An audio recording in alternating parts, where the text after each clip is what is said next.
السلام عليكم، ان شاء الله تكونوا كامل بخير وكامل في صحة جيدة يا رب. وصفتنا تاع اليوم راح تكون حلوة بزاف بنينة، طريقة تحضير تاعها جد سهلة وراح تكون مختلفة تماما من اروع الحلويات اللي راح نخدموها.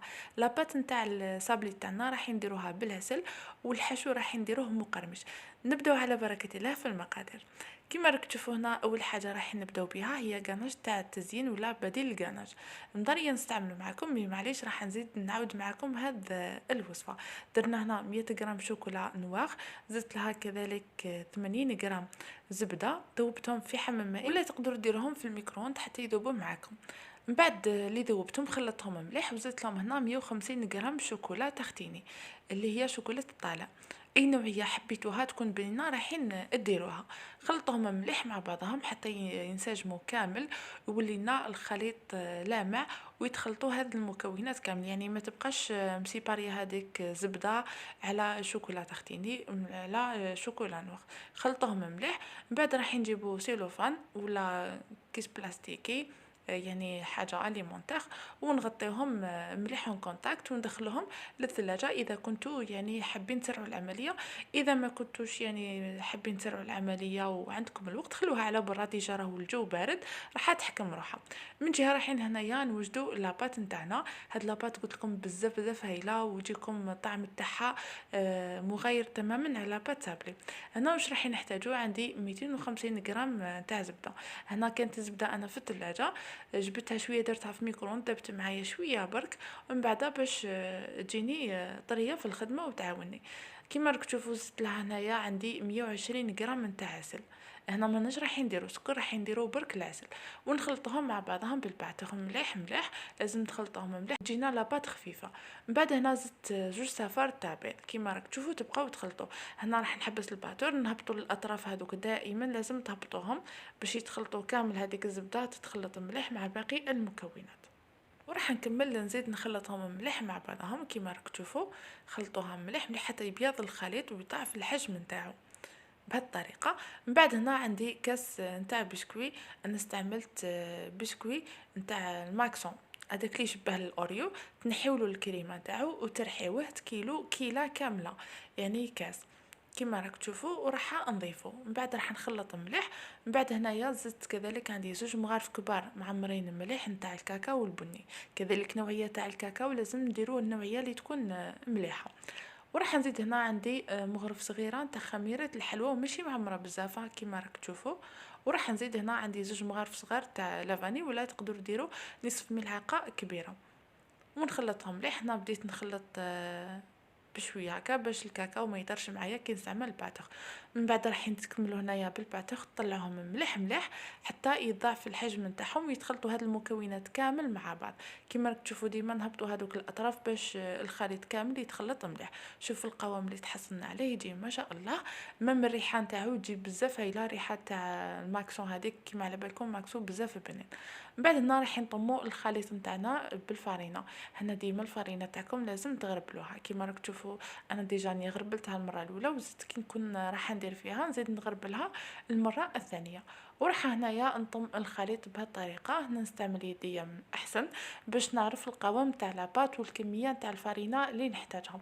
هنايا دائما ناكد في لاباط اللي تكون فيها الكاكاو ما لازمش تيبسوها، ديما خلوها شويه طريه كيما هكا، لانه الكاكاو راهو يتشرب، يعني كي تخليوه تريح شويه راح تتشرب معاك. من بعد هنايا راح نحلها بهالطريقه، وراح نستعمل هذا الطابع وراح نطبعها كيما راك تشوفوا بهذه الطريقه. يعني ما تحلوهاش رقيقه خلاص، وما تحلوهاش يعني خشينه كامل. هذا هو السمك اللي تحصلت عليه. كيما راك تشوفوا راح نطيبوها عادي على درجه حراره 180 درجه حتى طيب معنا. كيما راك تشوفوا هنايا يبانوا معاكم نقاطي هذوك تاع البسكوي، راح يزيدوا لها في البنه اللابات تجي ما شاء الله. من جهه هنا نخليوها طيب، ونروحوا نوجدوا الحشو تاعنا. هاد الحشو راح تجي مقرمشه ما شاء الله. كيما شفتوا هنا درت كيله تاع لافيتين، كيله تاع مكسرات. انا خلطت كاوكاو، عندي شويه تاع لوز وشويه تاع جوز، مي اكثريتها كان كاوكاو. وزدت عليهم كذلك كاس ولا كيله نتاع بسكوي تاع ماكسون، نفس البسكوي اللي كنت استعملته ورحيته هو بالكريمه نتاعو. يعني هذيك الكريمه اللي كنت نحيتها في الاول ما درتهاش في لاباط، درتها هنا معاهم. وجمعت الخليط هنا بشوكولا لا تختني. كنت دخلتها الميكرووند ذبت معايا، ضروري تذوب معاكم باش تجيكم طريه وتعطيكم الطعم في الخدمه، يعني باش ما تديش كميه كبيره تاع شوكولا وتعاونكم في الخدمه. هنا كنت استعملت يدي باش نعرف القوام اللي نتحصل عليه، وكذلك لازم تكون طريه كيما راك تشوفوا هنايا. خليتها طريه من بعد حليتها. هنا تقدروا ديروا غير كيس بلاستيكي ولا تخدموا كيما درت انايا بالبابي كويسون. من بعد راح نجيبوا نفس الطابع اللي طبعنا به كيما راك تشوفوا نفسه باش تجينا لا فارس قد الحبه نتاع الصابلي. كيما راك تشوفوا هنا راح نحيها بهالطريقه. من بعد هنا راح نجيب لاباط صابلي نتاعنا كيما راك تشوفوا طابت ما شاء الله بزاف هايله، وراح نحطوا لا فارس في الوسط. من بعد راح نزيدوا نغطيو عليها. شوفوا هنا حاولوا انكم ديروا الحشو لداخل هذيك لا فارس، يعني ما ديروهاش خشينه بزاف، ما ديروهاش رقيقه، حاولوا ديروها تكون نفس الطبقه تاع لاباط صابلي. فوالا كيما راك تشوفوا بهالطريقه راح نضغط غير بيدي برك راح تركب معاكم. حاولوا انكم تعدلوا الاطراف بهالطريقه. راح نزيد ندير معاكم الحبه ثانيه. شوفوا هاد لافاكس راح تبقى لكم طريه، يعني ما تخافوهاش وراح تشد لكم مده طويله، يعني ما فيهاش حاجه اللي زعما كريمه ولا تخافوا عليها ولا ما فيها والو، وراح تجيكم بزاف بزاف بنينه.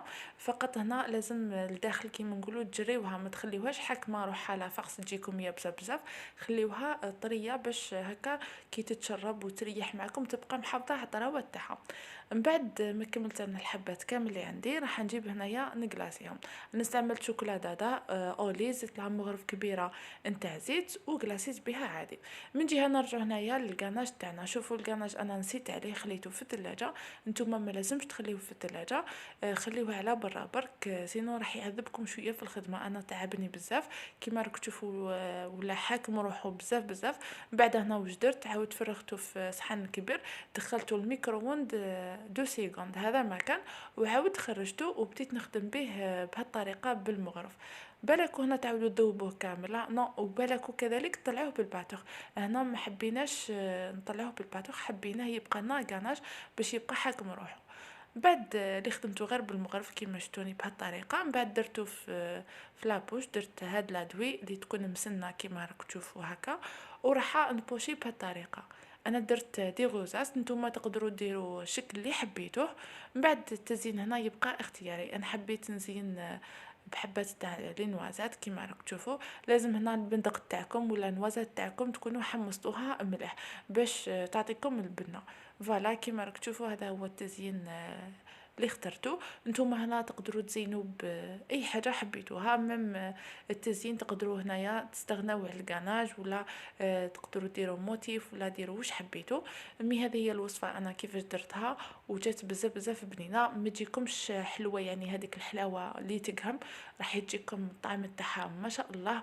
يعني لاباط تجيكم مع الكاناج مع كلش، يعني الطعم تاعها من اروع الحلويات اللي رايحين تجربوها. وهذا الكاطو راح يجيكم بزاف بنين ومختلف تماما على لاباط صابلي اللي مدارين نديروها. كيما راك تشوفوا هنايا الطعم تاعها يجي ما شاء الله، من الريحه تاعو تجي بزاف هايله. هنا اكيد راح نقسم لكم حبه نوري لكم شكل طبقات كيفاش يجوا باينين. فقط هنايا كي كنت نصور فيها راني معلل عليها، ما بانوش طبقات مليح، ولكن وصفه ما شاء الله تقدروا تحتفظوا بها اطول مده، ما راح يروح لها والو، يعني تفوت الشهر، يعني تبقى لكم على حالها. ان شاء الله راح نجربوا هذه الوصفه وتعجبكم. في وصفه اخرى ان شاء الله، فرجه ممتعه، سلام.